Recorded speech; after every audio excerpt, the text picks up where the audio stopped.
Chers frères et sœurs en Jésus-Christ, bonjour. Que la joie et la grâce de notre Seigneur et Sauveur Jésus-Christ soient toujours avec vous. Le peuple de Dieu sait parfaitement bien que le plus grand crime contre l'humanité est le rejet du libérateur et sauveur du monde, Jésus-Christ. Mais le peuple de Dieu, principalement ses bergers, sait-il que certaines doctrines qu'il enseigne et certains comportements et attitudes qu'il affiche face aux divers problèmes de la vie des hommes empêchent les nations à connaître et à croire en Jésus-Christ et tiennent l'Église bien éloignée de son rôle de lumière du monde? C'est pourquoi le peuple de Dieu a grandement besoin de connaître et de mettre en pratique la science des saints, c'est-à-dire la parole de Dieu appliquée à tous les secteurs de la vie de l'homme. Nous croyons que les émissions qui suivent aideront grandement le peuple de Dieu à changer son comportement. Nous lui demandons donc de bien les écouter attentivement et intégralement. Que Dieu vous bénisse. Dans ma marche pour le ciel, tout peut sombrer.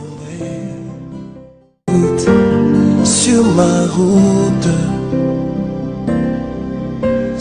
route, je chanterai, tu es fidèle, Emmanuel.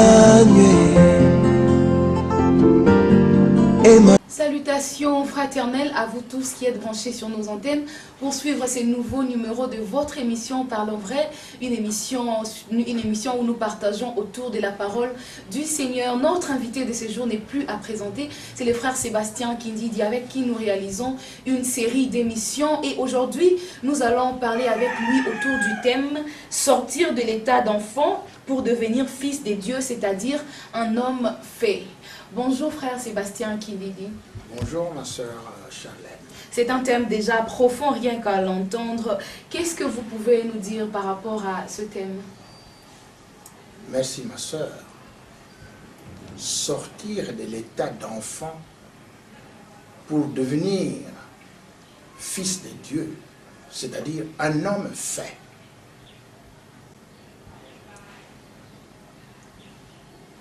C'est un processus qui doit se réaliser dans la vie de chaque enfant de Dieu.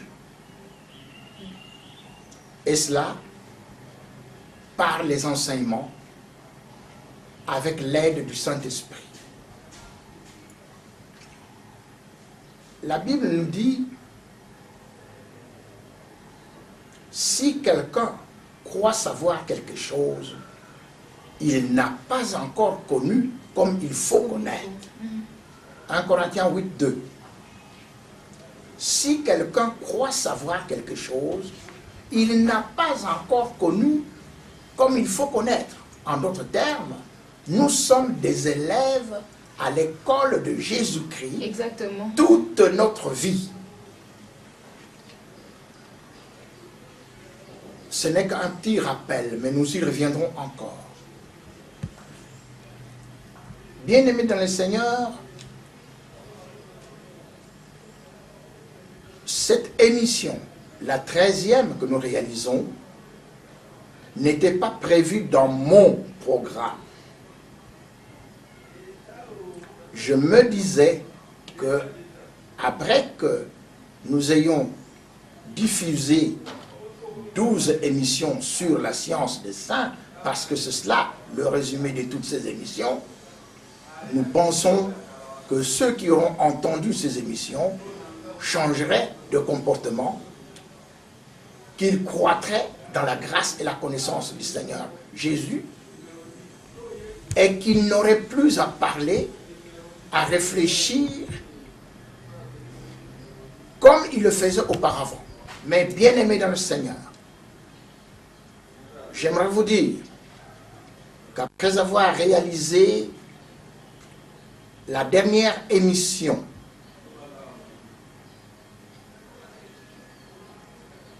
que j'ai considérée comme étant la dernière,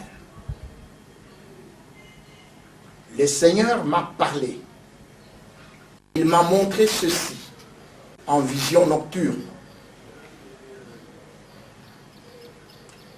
J'ai été invité où je me trouvais dans un groupe où des gens étaient heureux d'entendre ce que je leur enseignais.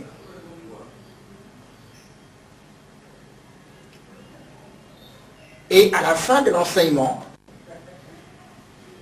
le responsable du groupe m'a dit, nous allons nous rencontrer toutes les semaines. Nous étions heureux, eux aussi étaient heureux, il y a des gens qui prenaient note, ils étaient heureux, et moi aussi heureux. Ensuite, au cours de la même nuit, une autre vision.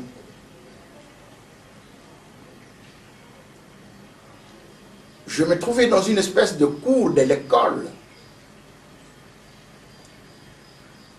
Et le responsable de cette, entre parenthèses, école, parce que ce n'est pas une école, vous allez le comprendre,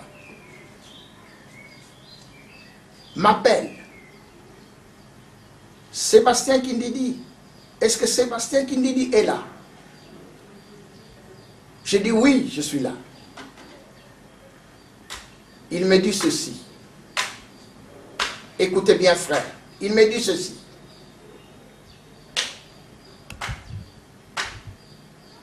Les enfants n'aiment pas ces émissions. Ça les distrait.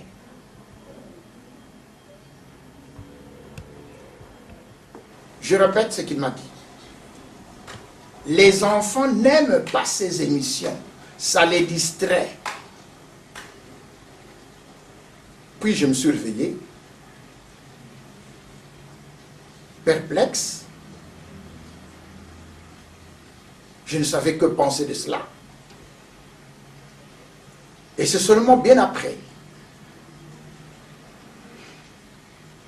que je vais réaliser ce que cela signifie. Ces deux visions. La première où les gens sont contents.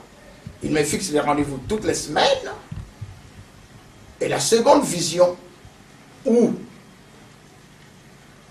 le responsable du groupe de l'école me dit, les enfants n'aiment pas ces émissions. Ça les distrait.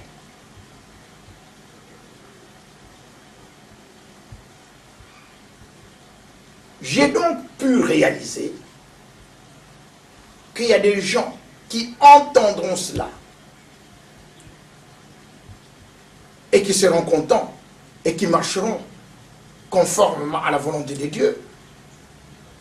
Mais qu'il y en a d'autres qui demeurent enfants.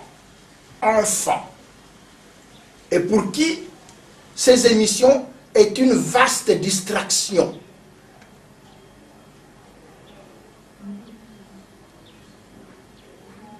Bien-aimés dans le Seigneur,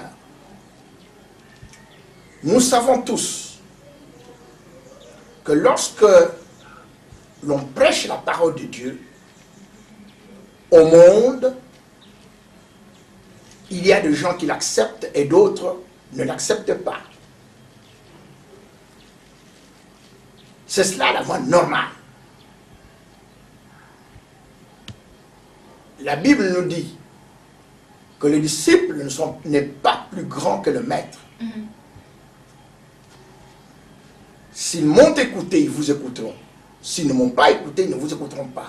Mais ils le feront tous les deux. Cela veut dire qu'il y a des gens qui vont écouter et d'autres ne vont pas écouter. Mais ici, nous nous situons au niveau de ceux qui sont dans l'église. Parce qu'il parle des enfants, de ses enfants. Nous savons que le monde est opposé à la vérité, à la parole de Dieu. Parce que le monde est dominé par l'ennemi de Jésus-Christ, Satan. C'est cela que nous dit la Bible. Mais nous ne sommes pas du monde, nous sommes sortis du monde. Et le Seigneur nous dit, si vous étiez du monde, le monde aimerait ce qui est à vous. Mais parce que vous n'êtes pas du monde, et que je vous ai retiré du milieu du monde, le monde vous hait. c'est du verbe haïr.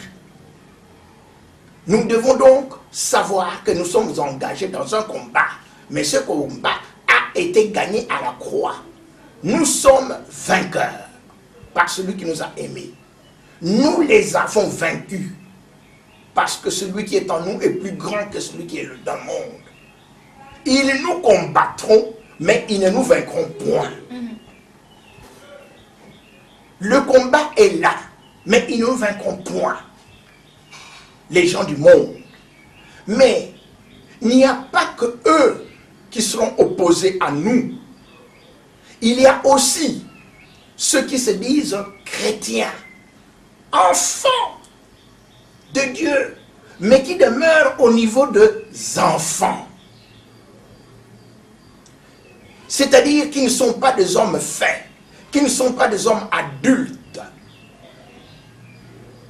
La Bible nous dit que nous allons demander à notre sœur, si vous voulez bien nous lire cela. Galates, chapitre 4. Galates, chapitre 4. À partir du premier verset jusqu'au 9e. Galates 4, à partir du premier verset. La Bible nous dit: Or, aussi longtemps que l'héritier est enfant, je dis qu'il ne diffère en rien d'un esclave, quoiqu'il soit le maître de tout. Mais il est sous des tuteurs et des administrateurs jusqu'au temps marqué par le Père. Nous aussi, de la même manière, lorsque nous étions enfants, nous étions sous l'esclavage des rudiments du monde. Mais lorsque les temps ont été accomplis, Dieu a envoyé son Fils, né d'une femme, né sous la loi. Alors afin qu'il rachetât ceux qui étaient sous la loi, afin que nous ressuscions l'adoption. Et parce que vous êtes fils, Dieu a envoyé dans nos cœurs l'esprit de son Fils, lequel crie Abba Père.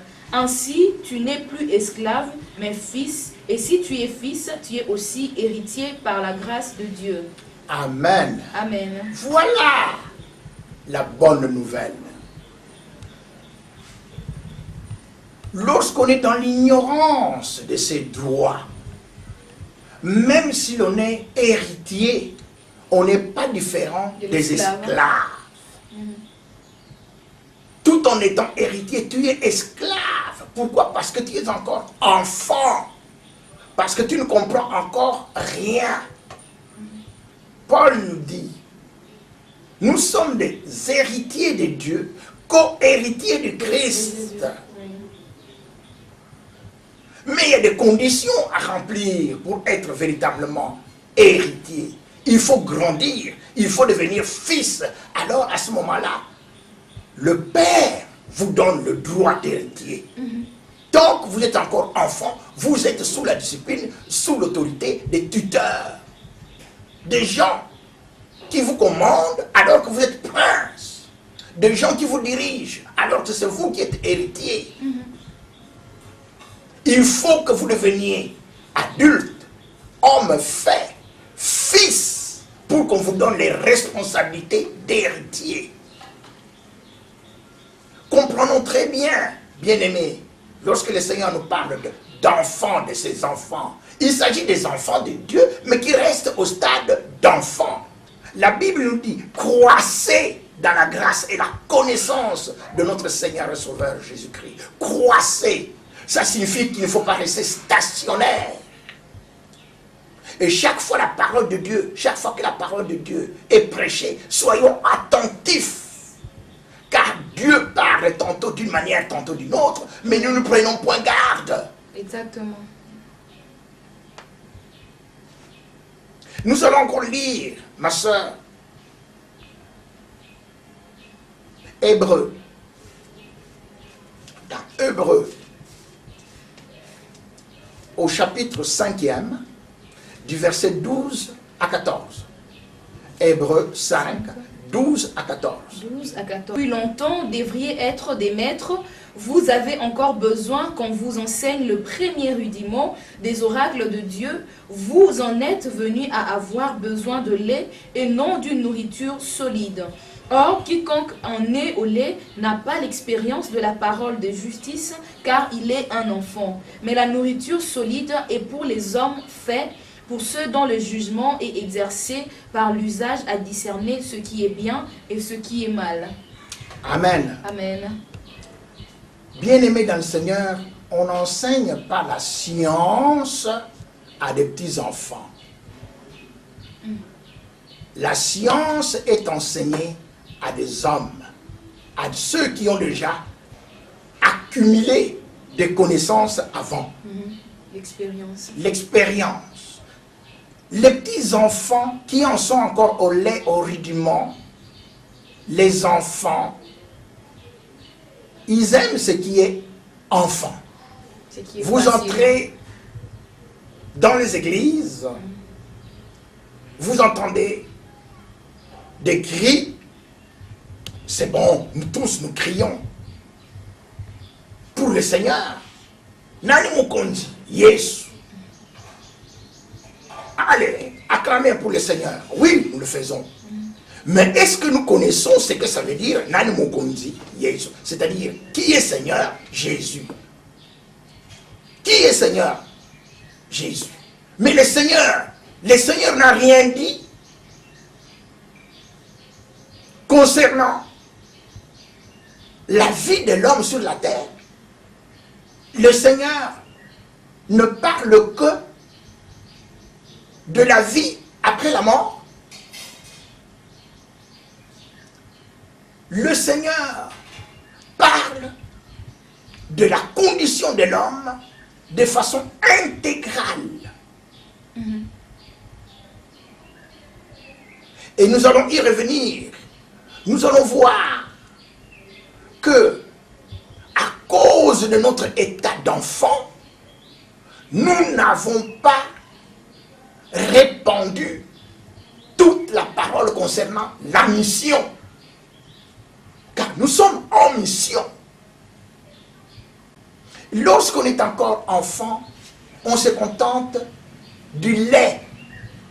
On ne peut pas manger de la nourriture solide parce qu'on n'a pas de dents. La nourriture solide, c'est pour les hommes faits, pour les adultes. Et la nourriture solide, la science de ça, c'est de la nourriture solide. Lorsque nous disons que la démocratie ne fait pas le bonheur de l'homme, que c'est Jésus-Christ, ça c'est de la nourriture solide. Mais ça va avoir des gens qui vont se dresser contre nous et qui vont dire, mais comment? Mais ça c'est toujours comme ça, c'est la démocratie, c'est cela. Lorsque nous disons que l'église est au milieu du village, qu'il y a séparation de l'église et de l'État, cela ne vient pas de Dieu. Ça c'est de la nourriture solide. Et il faut le démontrer, et nous l'avons démontré, et nous continuons à le démontrer. Ça ne vient pas de Dieu. Ça c'est de la nourriture solide. Ce n'est pas pour les enfants. Les enfants, et les enfants, nous allons les rencontrer partout. Beaucoup de ceux qui prêchent la parole de Dieu sont encore des enfants. Nous tous, nous avons été des enfants. Et à bien des égards, nous sommes encore des enfants. Nous avons lu un verset, ma soeur, et j'aimerais bien que vous le relisiez pour que nous tous nous comprenions, afin que l'orgueil tombe. Parce que lorsque un enfant est orgueilleux et qu'il croit être dans la bonne voie, il n'avance pas et il devient un danger pour les autres. Si vous voulez bien relire, ma soeur, Psaume 19. Psaume 19, du verset 13 à 14. Psaume 19, le verset 13 à 14, la Bible nous dit: qui connaît ses égarements, pardonne-moi ce que j'ignore. Préserve aussi ton serviteur des orgueilleux. Qu'il ne domine point sur moi, alors je serai intègre, innocent de grands péchés. Amen. Amen. C'est un verset que nous avons déjà lu et relu. Et qui nous rappelle que personne ne connaît tout. Il n'y a que Dieu qui connaît tout. Nous nous égarons. Nous croyons que nous sommes en train de prêcher la parole de Dieu, alors que nous faisons le lit de Satan. Satan est très content lorsqu'il entend séparation de l'Église et de l'État. Satan est très content lorsqu'il entend que l'Église est au milieu du village, qu'il ne s'engage pas, alors que Dieu nous dit de ne pas être tiède. Parce que si nous sommes tièdes, nous allons être vomis par lui. Nous nous égarons. Mais bien souvent, nous ne savons pas que nous sommes dans l'égarement.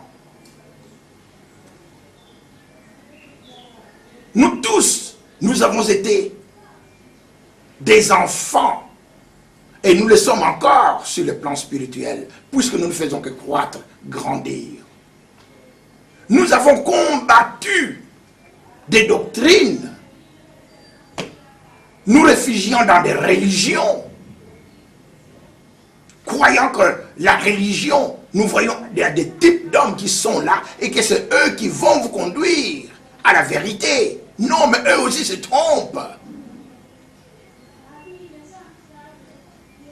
La vérité, c'est la parole de Dieu, c'est la Bible. Nous devons donc sortir de l'état d'esclavage, d'enfants, pour que nous devenions réellement héritiers, propriétaires. Ma soeur, si vous voulez bien dire, encore, c'est encore un verset que nous avons déjà lu, mais nous voudrions y revenir pour que nous comprenions que ce n'est pas à un enfant qu'on enseigne la sagesse. La sagesse de Dieu est mystérieuse et cachée. Si vous voulez bien dire Ésaïe 28, du verset 9, à partir du verset 9. Ésaïe 28, à partir du 9.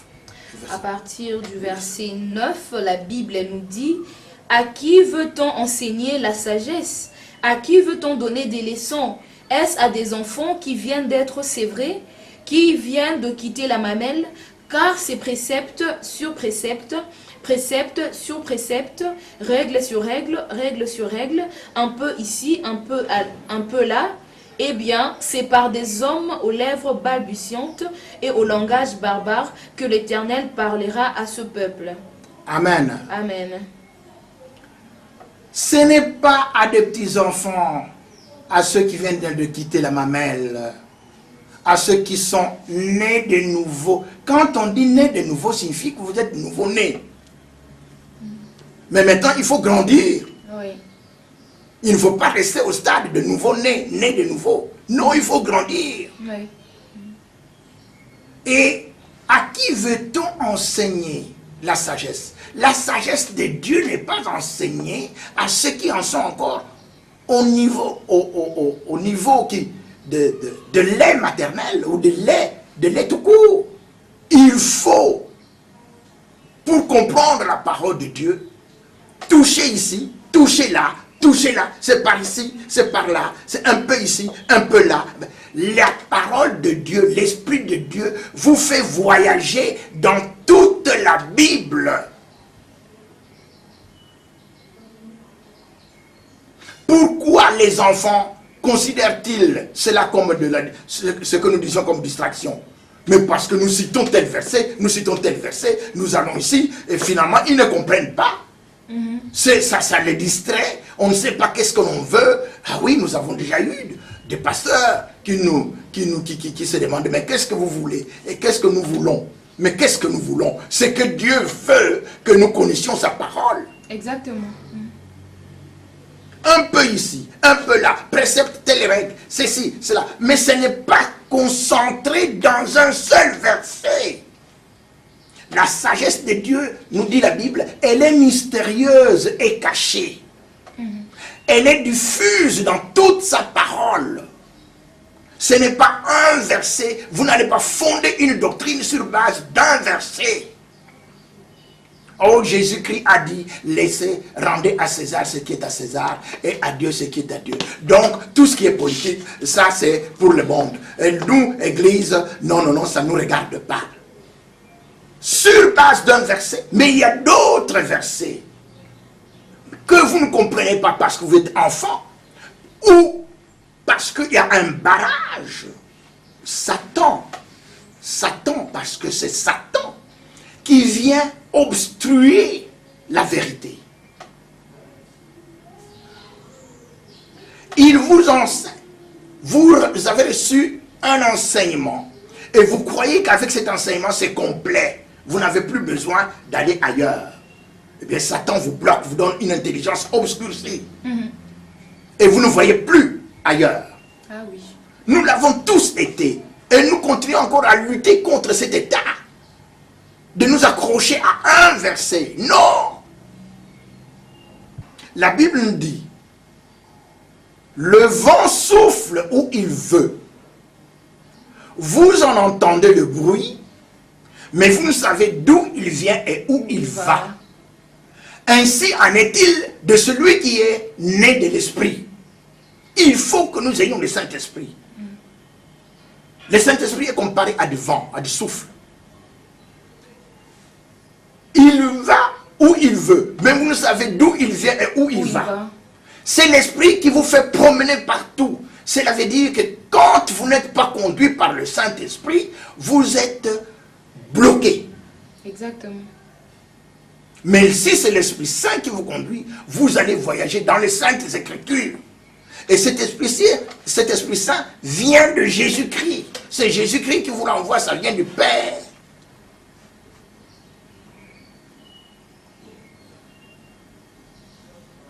Bien-aimés dans le Seigneur,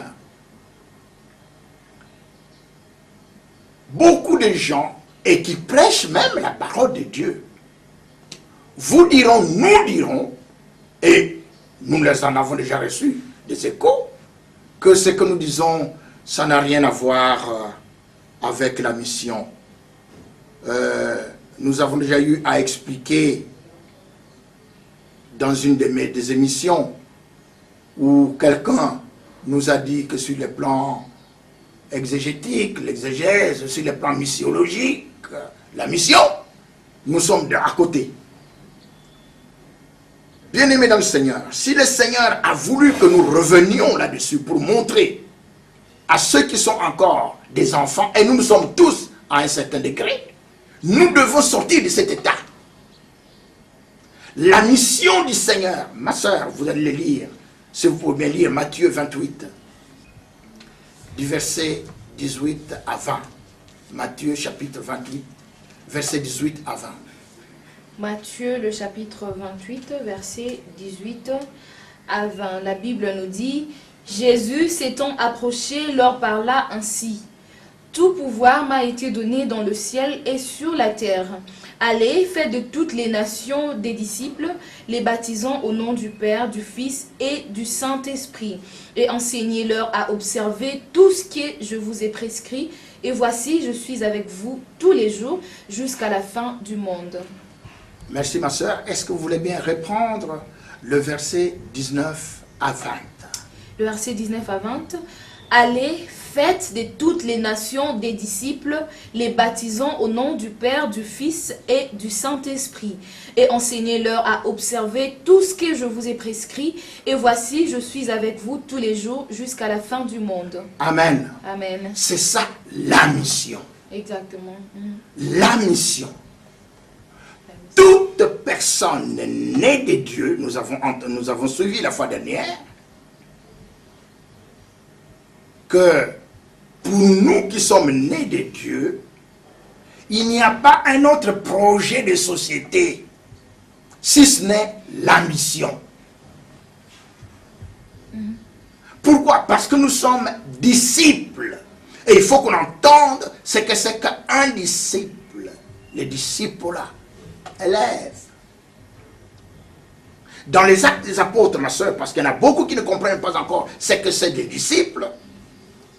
Pour eux, les disciples, c'est le pasteur et le prêtre. Le chrétien, non, ça n'a rien à voir. Et on introduit une notion, ça c'est pour les laïcs, et là c'est pour les religieux. Bien aimés dans le Seigneur, nous devons savoir que dans la nouvelle alliance, qui est une alliance d'esprit et de parole, il n'y a plus d'un côté des religieux et de l'autre des laïcs. Ça n'existe plus. Vous êtes tous disciples. Ma soeur, nous pouvons lire Actes chapitre 6. Nous pouvons aller du verset 1er jusqu'au verset 4.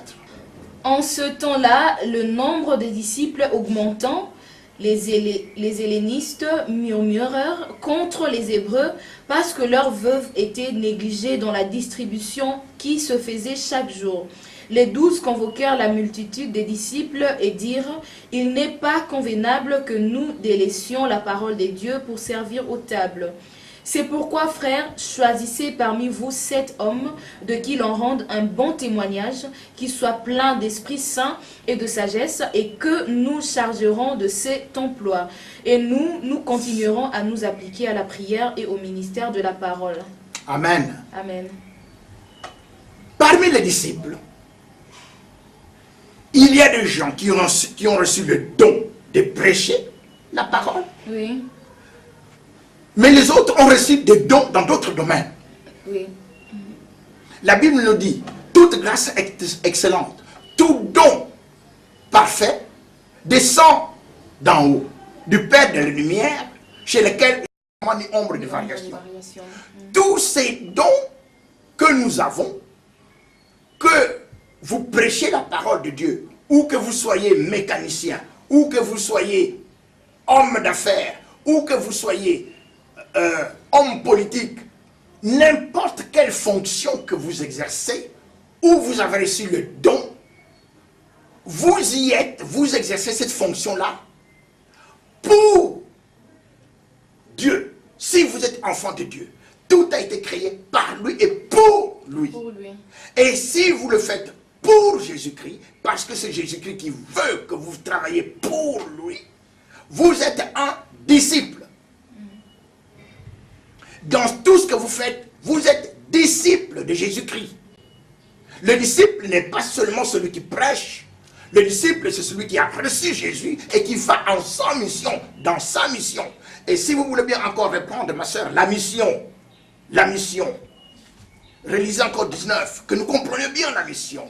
Parce que les gens qui nous entendent et qui restent encore au stade d'enfants, ils pensent que nous sommes en train de les distraire. On est en dehors de la mission. Non, nous sommes dans la mission. Ma soeur, si vous voulez bien relire 19 à 20. Nous sommes dans Matthieu, le chapitre 28. La Bible nous dit « Allez, faites de toutes les nations des disciples, les baptisant au nom du Père, du Fils et du Saint-Esprit, et enseignez-leur à observer tout ce que je vous ai prescrit. Et voici, je suis avec vous tous les jours jusqu'à la fin du monde. » Amen. Amen. Et enseignez-leur à observer, signifie à mettre en pratique tout ce que je vous ai prescrit. Ah oui. Qu'est-ce que Jésus-Christ nous a prescrit? Il faut sortir de l'état d'enfant pour savoir que Jésus-Christ est Dieu. Effectivement. Jésus-Christ est créateur. Tout a été fait par lui et pour lui. Au commencement était la parole, et la parole était avec Dieu, et la parole était Dieu. Elle était au commencement avec Dieu. Tout ce qui a été fait par elle. Elle qui? La parole de Dieu. Et la parole de Dieu, c'est une personne. Elle s'est incarnée. Elle est devenue homme. C'est Jésus-Christ. Amen. Donc, depuis la Genèse jusqu'à l'Apocalypse, c'est Jésus-Christ qui parle.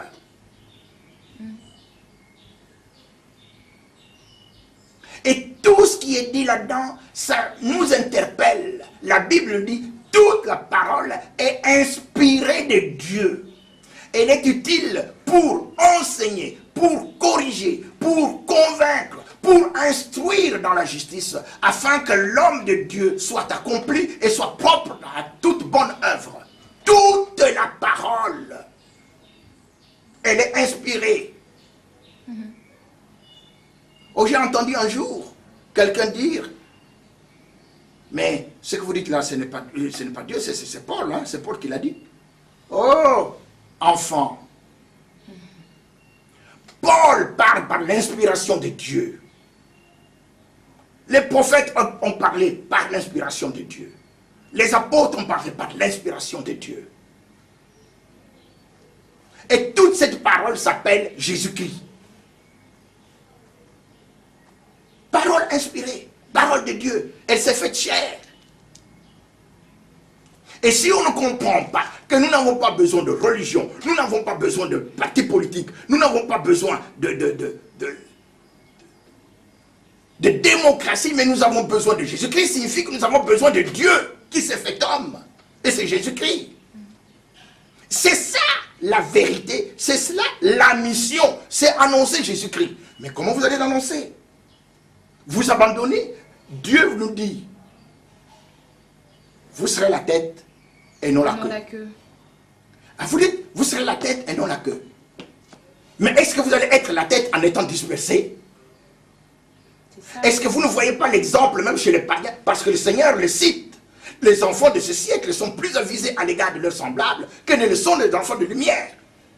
Quand les enfants de ce siècle veulent mettre quelqu'un là, ils veulent le prendre. Ils se mettent tous ensemble. Vous entendez dans des pays les élections primaires. C'est pour choisir les candidats qui deviendra président de la République. Élections primaires. Ils s'organisent. Les enfants de ce siècle sont plus intelligents pour eux, pour leurs enfants, que les enfants de lumière. Et vous entendez des pasteurs qui disent, allez là où vous voulez, mais demeurez chrétiens. Allez là où vous voulez. C'est quelle parole de Dieu ça? Enfant! La liberté que Dieu nous donne ne signifie pas aller là où vous voulez. La liberté que Dieu nous donne, elle est dans la Bible. Si vous demeurez dans ma parole, vous êtes vraiment mes disciples. Vous connaîtrez la vérité et la vérité vous affranchira. Vous ne serez libre que si vous demeurez dans la parole de Dieu. Et que dit la parole de Dieu? Soyez parfaitement un. Que dit la parole de Dieu? Qu'il n'y ait pas quelqu'un qui fasse autre chose. Qu'il n'y ait pas quelqu'un qui se mette à l'écart. Ma soeur, lisez. Proverbe 18, verset 1er. Proverbe 18, verset 1er. Allez là où vous voulez. Oh, enfants, mes frères, nous devons grandir. Proverbe 18, verset 1er. Le verset 1er, la Bible nous dit, celui qui se tient à l'écart cherche ce qui lui plaît. Il s'irrite contre tout ce qui est sage. Amen. Amen. Celui qui se tient à l'écart, il cherche ce qu'il veut, qui lui plaît. Mais il est en colère contre la sagesse. La sagesse. Alors nous sommes religieux. Vous êtes laïcs, ça vous voulez faire parce que vous êtes des laïcs, mais nous... Non! Vous êtes tous un. Vous allez au combat. Et la parole ne vous donne pas le droit de vous écarter du groupe. Il n'y a pas, comme nous l'avons dit dans la Nouvelle Alliance, il n'y a pas d'un côté des religieux et de l'autre des laïcs. Ça n'existe plus, ça. Dans l'Ancienne Alliance, il y avait cette division du tabernacle. Maintenant, le voile est déchiré et nous entrons, nous voyons directement le Seigneur. Ah oui. Mais ceux qui n'ont pas le Seigneur Jésus ne peuvent pas le comprendre. C'est encore des enfants. David, le roi selon le cœur de Dieu, qu'est-ce qu'il faisait?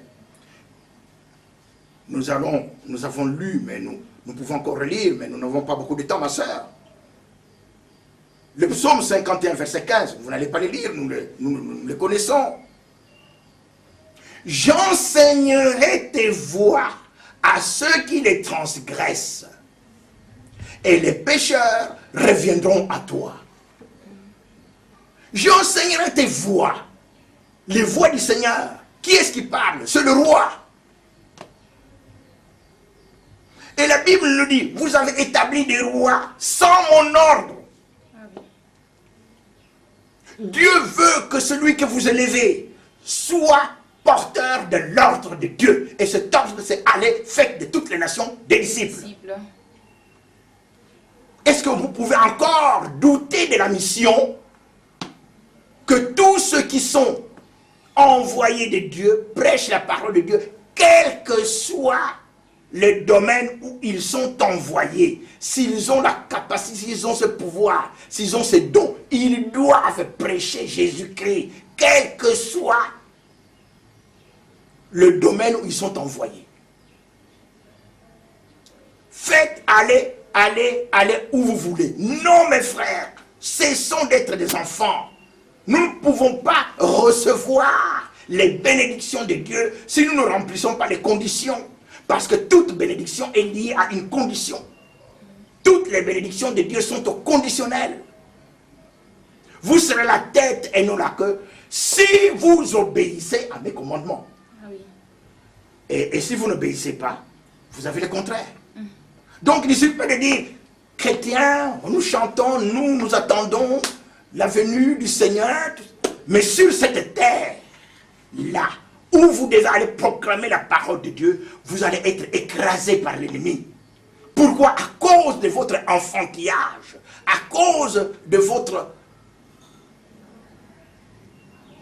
ignorance. Mon peuple périt faute de connaissance. Mon peuple, mais c'est le peuple de Dieu. Mais nous restons enfants. Et c'est pourquoi nous sommes écrasés par l'ennemi. Bien-aimés, je prends le cas de la République démocratique du Congo. Parce que ce que nous enseignons ne concerne pas que la République démocratique du Congo. Ça concerne tous les enfants de Dieu, tous les chrétiens dans le monde entier. Mais prenez le cas de la République démocratique du Congo. Il y a environ 470 ou peut-être davantage de partis politiques. Et dans lesquels il y en a au moins 52 chrétiens. Avec le label chrétien. Et d'autres aussi.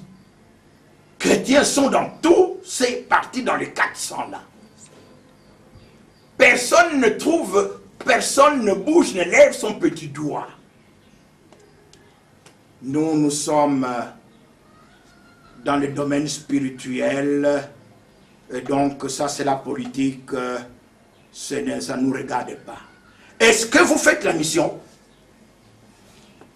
La mission, enseignez-leur à observer ce que je vous ai dit. Et Dieu nous dit qu'ils soient parfaitement un. Oui. Et nous voyons que tous sont totalement divisés. Et vous vous enorgueillissez, vous croyez que vous faites la mission, que vous êtes dans le domaine. Et personne ne s'en inquiète. Mais où est le Seigneur Jésus là? 85% des chrétiens dans la République démocratique du Congo, où sont-ils? Mais c'est encore des bergers. Il y a encore beaucoup trop de bergers qui sont enfants. Bien-aimés, je vous le répète, ce n'est pas par orgueil. Non. Non. Je suis moi-même, encore, dans beaucoup de points, enfant. Et continuellement, nous devons nous repentir.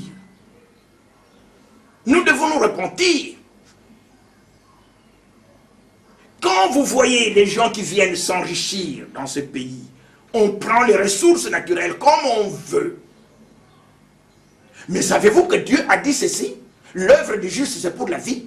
Le gain du méchant, c'est pour le péché. Les méchants qui viennent prendre tout cela. Mais vous savez bien que ce que Dieu a créé pour sa gloire, ça sert maintenant à propager le péché.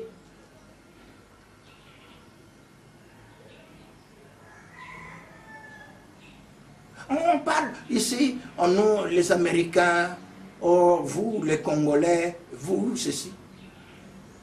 Bien-aimés dans le Seigneur, au lieu de mettre l'accent sur l'État-nation, mettons l'accent sur la nation sainte. Amen. Frère Sébastien, nous cheminons déjà vers la fin de ce numéro et si vous pouvez conclure le message, c'est un message vraiment profond. Hein? Merci beaucoup ma soeur. Conclusion. La conclusion est égale au titre du message. C'est-à-dire, sortons de l'état d'enfant. Si le Seigneur a voulu me montrer cela avant même la diffusion des 12 cassettes, des 12 disques, parce que ce n'est pas encore diffusé partout. Maintenant, si le Seigneur me montre que je dois parler encore des enfants, c'est qu'il comprend très bien Oui. Le fond, lui qui sonde le cœur et le rein.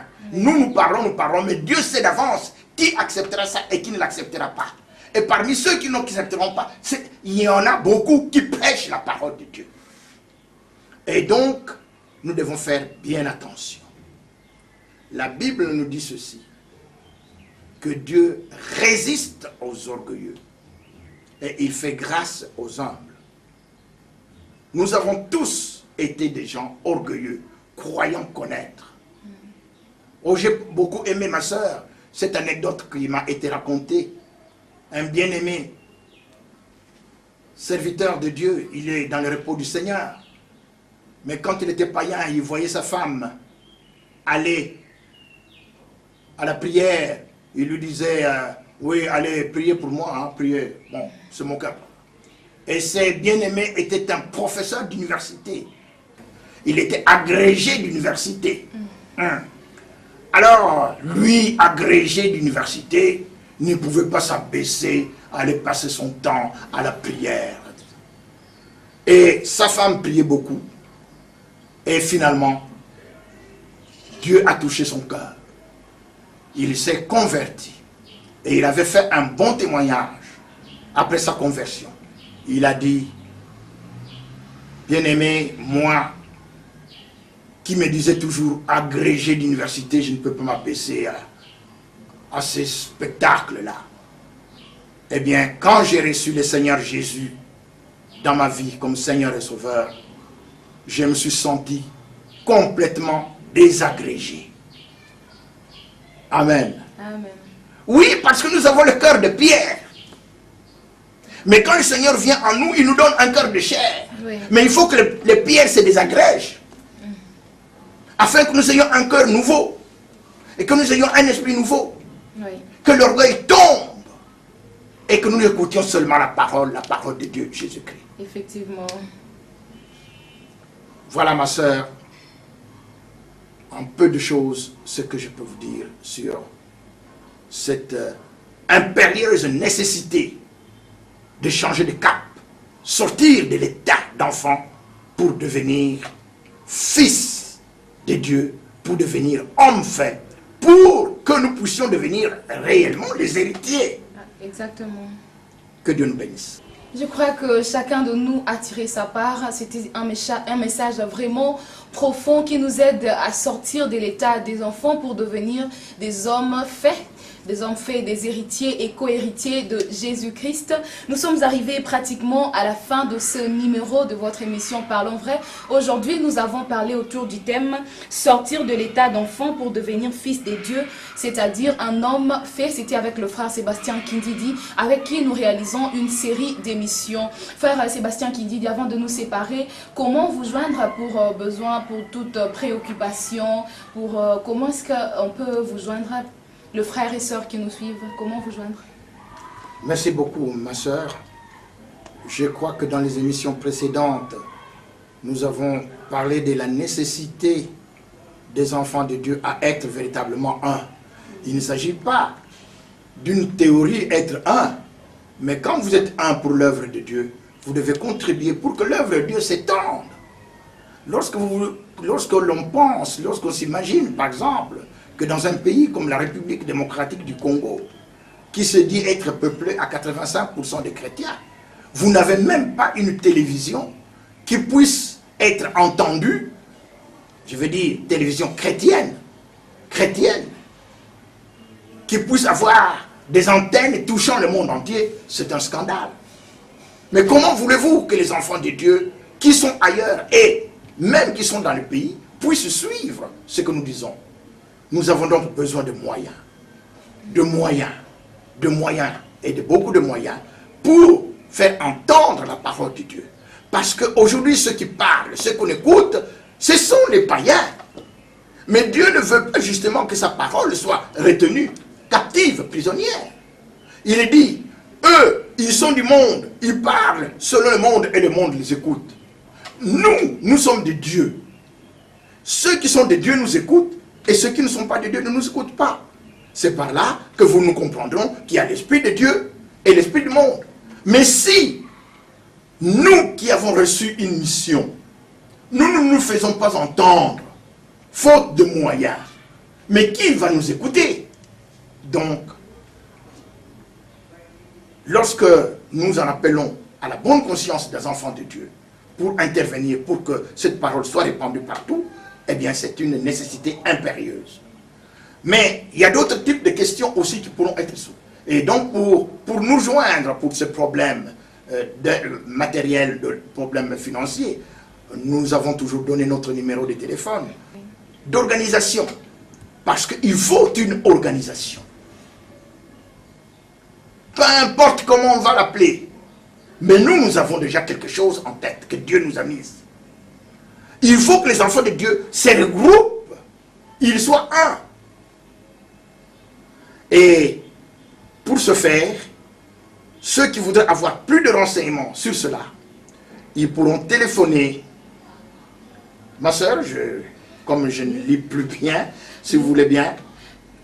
Là, nous avons besoin de plus de renseignements par rapport à ces émissions. Vous pouvez contacter le frère Jean-Pierre Bouendoua par son numéro, les 099 81 70 267. Je répète, les 09 98 17 02 67, ou encore contacter le pasteur Jean-Pierre Binda. Je crois que c'est par ces numéros de contact que nous bouclons complètement cette émission Parlons vrai autour de la parole du Seigneur. Nous avons été suffisamment enseignés et on se retrouve très prochainement si le Seigneur le veut. D'ici là, portez-vous bien. Au revoir.